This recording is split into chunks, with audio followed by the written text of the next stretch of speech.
Hello everyone, আসসালামু আলাইকুম।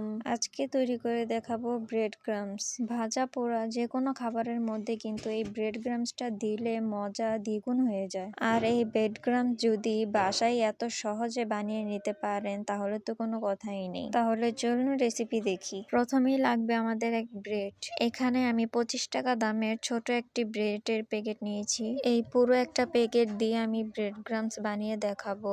লাস্টে বলেও দিব এই ছোট প্যাকেটে কত গ্রাম ব্রেড ক্রাম্বস হয়েছে।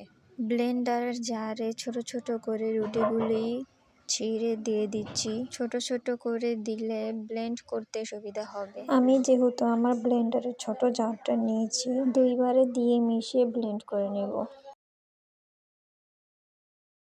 ব্লেন্ড করা হয়ে গেছে, এখন অ্যাড করে দেব হাফ চা চামচ জর্দা কালার। এখানে আপনারা লিকুইড কালারও ব্যবহার করতে পারবেন। এখন জাস্ট ব্লেন্ড করে কালারটা মিশিয়ে নিব। আপনারা চাইলে কালার মিক্স না করে সাদাও রাখতে পারেন। এখন একটা প্যানের মধ্যে আমি ঢেলে নিচ্ছি। চুলার আঁচ একদম লোতে রেখে অনবরত নেড়ে একটু মচমচে হওয়া পর্যন্ত ভেজে নিতে হবে। চুলায় দিয়ে নাড়াচাড়া বন্ধ করা যাবে না, এটা কিন্তু খুব তাড়াতাড়ি পুড়ে যায়, তাই অনবরত নেড়ে ভেজে নিতে হবে। ভাজতে ভাজতে দেখবেন প্যানের মধ্যে একটু আওয়াজ সৃষ্টি হচ্ছে, তখন চুলা থেকে নামিয়ে ঠান্ডা হওয়ার জন্য রেখে দিব। ঠান্ডা হয়ে গেছে, দেখতেই পারছেন কতটা ঝরঝরা।